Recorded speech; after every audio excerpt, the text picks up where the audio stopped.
As usual, we start the speed test with both the phones in airplane mode connected to the same Wi-Fi network and no apps running in the background. We've already compared the Mi 6X to different smartphones in terms of speed test, but now the stock Android version of the phone, the Mi A2, is here.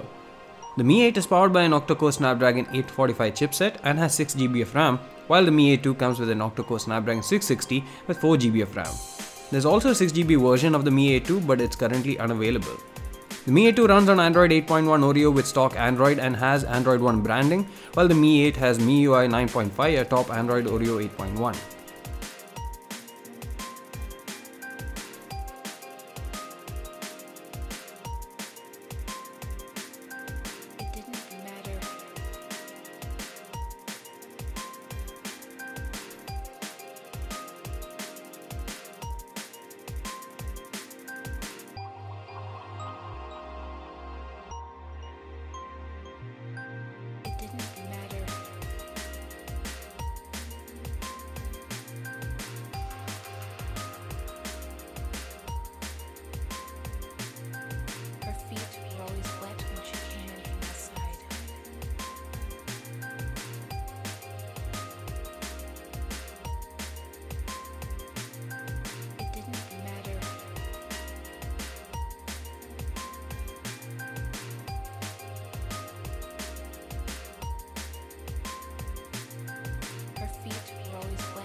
The Mi 8 completes lap 1 first with a time of 2 minutes and 4 seconds compared to the Mi A2, which does it in 2 minutes and 31 seconds.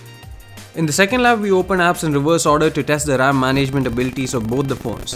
Funnily, the Mi A2 performs worse than expected and has to relaunch most of the apps and games. As a result, the second lap time for the Mi A2 is a lot longer than the time taken by the Mi 8, which did it in 2 minutes and 38 seconds. The Mi A2 finished the speed test with a total time of 4 minutes and 13 seconds. The Mi A2 will most definitely improve with future update in terms of performance and RAM management, but currently the performance is below the expected level. While these tests show the true power of the phones, in day-to-day life the phones won't be tested as much and may not be that much different in terms of speed. You can find purchase links for both the smartphones from the link in the description below.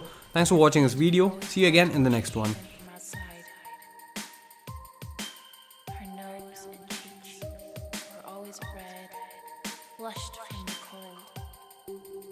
She built a little snow fort around her heart, and then hid, and then hid, and then hid, and then hid, and then hid, and then hid, and then hid, and then hid, and then hid, and then hid.